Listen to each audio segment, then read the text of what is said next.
Your brother needs it more than you do, Anna, my mother said, not even looking me in the eye as she handed over the paperwork. He has 3 kids, and you, well, you're single and successful. You understand, right? I sat there in my childhood home's kitchen, staring at the documents that essentially gave my brother Michael ownership of our grandmother's house. The house she had specifically left to me in her will. The beautiful Victorian home sat on 5 acres of prime land that had been in our family for generations. Mom, Grandma left that house to me for a reason, I said, keeping my voice steady despite the anger bubbling inside. She knew. Oh, don't start with that, my father interrupted, walking in with his reading glasses perched on his nose. Your grandmother wasn't thinking clearly in her final years. Michael needs this house. His kids need a yard to play in, room to grow. What would you do with it? Live there alone. I thought about telling them right then, about how Grandma and I had carefully planned everything before she passed. About the land surveys, the paperwork, the trust she'd set up. But looking at their dismissive faces, I decided to wait. And honestly, Anna, my mother continued, arranging cookies on a plate like we were discussing the weather rather than them giving away my inheritance. Michael's been struggling since the divorce. This would really help him get back on his feet. Of course, Michael struggles. My brother had always been their priority, even when his struggles were entirely self-inflicted. The divorce happened because he cheated on his wife with her yoga instructor. His financial problems came from gambling and failed get-rich-quick schemes. But somehow, I was always expected to understand, to step aside, to give up what was mine for the sake of poor, struggling Michael. Have you already given him the keys? I asked, watching my mother's face carefully. She had the grace to look slightly embarrassed. He moved in yesterday. We didn't want to bother you at work with all the details. Of course they didn't. They never bothered me with details when they were making decisions about my life. I stood up, smoothing down my skirt. Well, I hope you're prepared for what comes next, I said calmly. My father's head snapped up. Is that a threat? I smiled, picking up my purse. No, Dad, just an observation.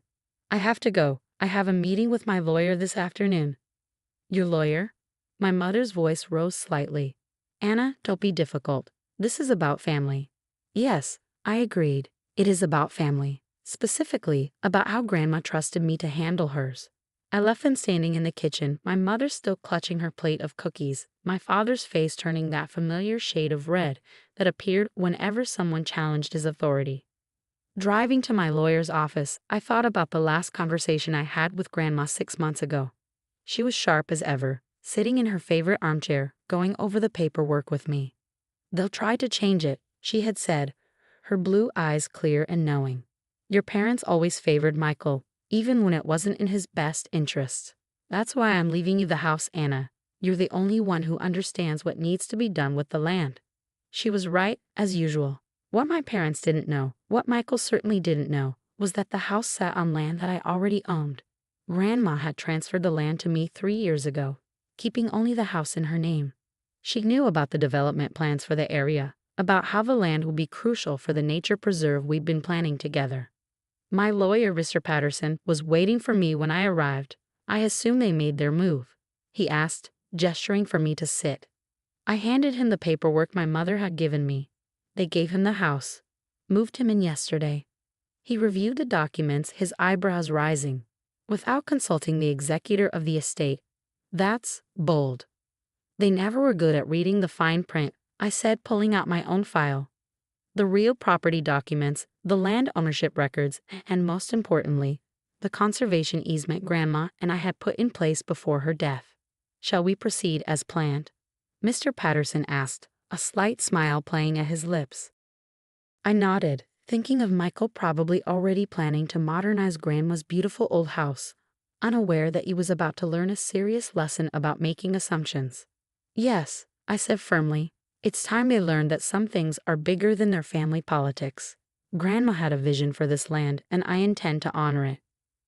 Mr. Patterson began preparing the notices as I looked out his office window, imagining the nature preserve that would soon protect those 5 acres for generations to come. Michael could keep the house. But he was about to discover that owning a house doesn't mean you control what happens to the land it sits on. The next morning Michael called. I watched my phone buzz 6 times before finally answering. What the hell is this notice? He demanded, his voice cracking with anger. Some lawyer saying I need permission to make any changes to the property, that I can't build the pool the kids want. I settled into my office chair, enjoying the view of the city skyline. That would be the conservation easement notice. The land the house sits on is protected now. No new construction, no major landscaping changes. It's going to be part of the Valley Grove Nature Preserve. But the house is mine. Mom and Dad gave it to me. He sounded like a petulant child. The house, yes. But the land? That's been mine for 3 years. Grandma transferred it to me long before she passed. You can live in the house, Michael, but you'll have to follow the preservation guidelines. There was a long pause, then the sound of him sputtering. You can't do this. I already promised the kids a pool, and I was going to build a game room extension. Should have checked the property records before making promises, I replied calmly. The conservation easement is legally binding. Any construction would violate state environmental protection laws. My office door opened and my assistant gestured that my next meeting was waiting. Look, Michael, I have to go. The Preservation Society will send someone by next week to mark the protected areas. Try not to disturb any of the old-growth trees. They're specifically protected under the easement. I hung up as he was mid-protest. Within minutes, my mother called. Anna Catherine Miller, she began, using my full name like I was still 10 years old. What is this nonsense about protected land? Your brother is devastated. It's not nonsense, Mom. It's a legally binding conservation easement. Grandma and I set it up together. The land will be preserved as a natural habitat, protecting the watershed and local wildlife. But what about the children? She demanded. They need space to play. They have space. They just can't build on it or destroy the natural environment. The Preservation Society runs excellent educational programs. The kids might actually learn something about ecology.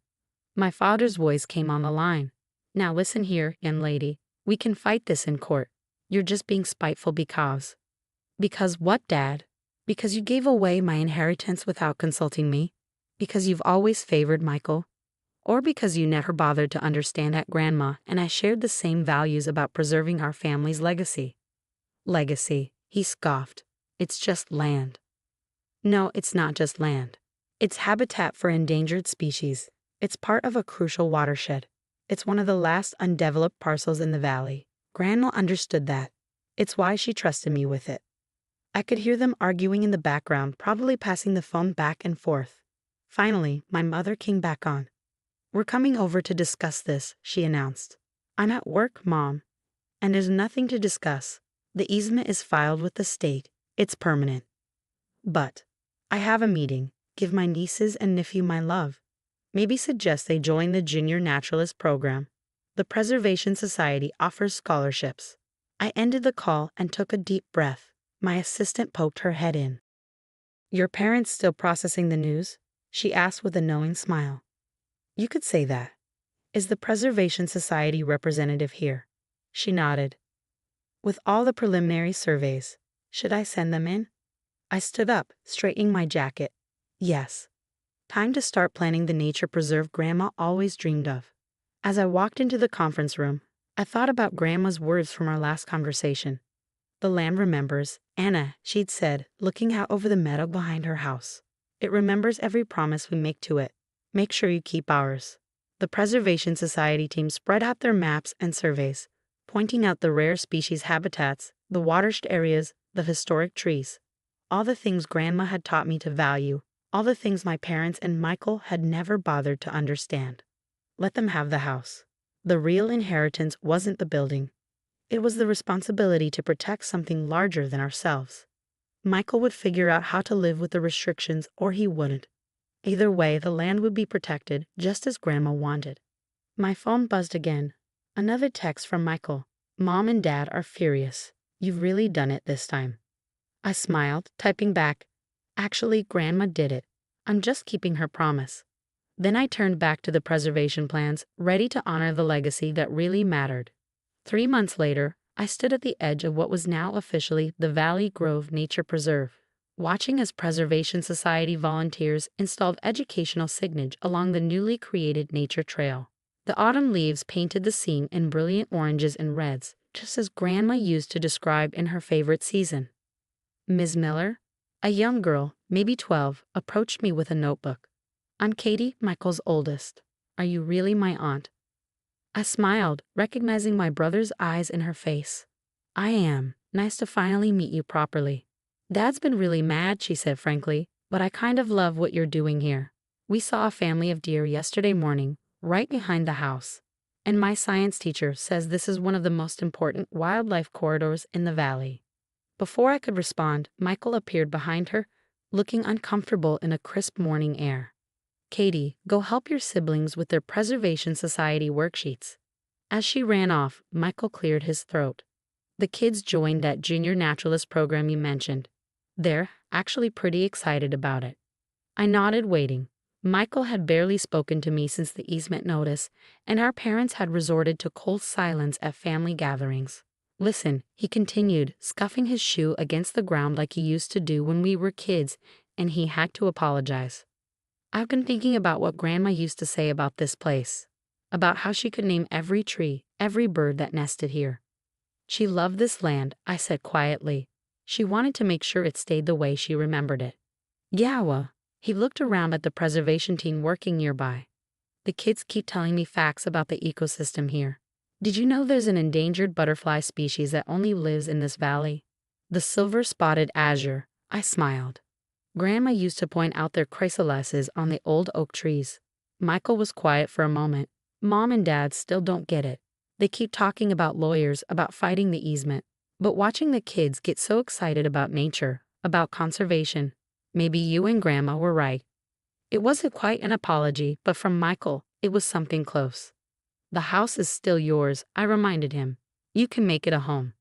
Just respect the land it sits on, he finished. Yeah, I'm starting to understand that. Later that afternoon, I was surprised to see my parents' car pulling up the gravel drive. They got out slowly, looking around at the preservation work with mixed expressions. Your father and I visited the county records office, my mother said without preamble. Looked up all the paperwork about the land transfer, the easement. Found out Grandma had been planning this with you for years, my father added. All those times you visited her, when we thought you were just keeping her company. We were planning a legacy, I said firmly, one that would benefit everyone, including your grandchildren. My mother's eyes followed Katie and her siblings as they enthusiastically showed a Preservation Society volunteer their wildlife observation journals. They do seem rather invested in all this, she admitted reluctantly. Michael mentioned they're learning about ecosystem preservation in school, my father added. His youngest did a whole presentation about water protection. I couldn't help but smile. Grandma would have loved that. She always said children understand instinctively what adults sometimes forget, that we're supposed to protect beautiful things, not just use them. My mother dabbed at her eyes with a tissue. She did say that, didn't she? I just never really listened.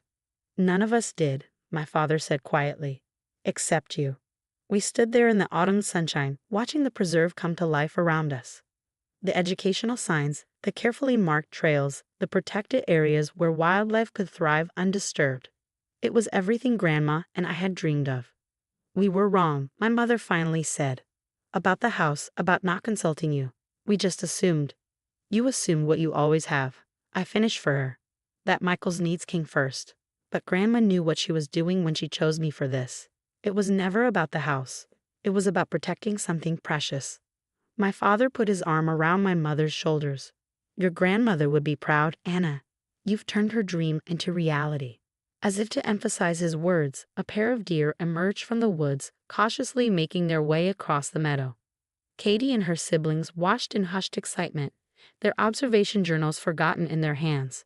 Yes, I said softly, thinking of Grandma's smile when we'd finalized the preservation plans. This is exactly what she wanted. The preserve would stand as her true legacy, not a house to be fought over, but a protected piece of nature for generations to enjoy. Sometimes the best revenge isn't about getting even, but about proving that you understood something valuable all along. Looking at my family gathered there, finally beginning to understand what Grandma and I had known all along, I felt at peace. Some inheritances aren't about property or possessions. They're about wisdom, foresight, and the courage to protect what matters most.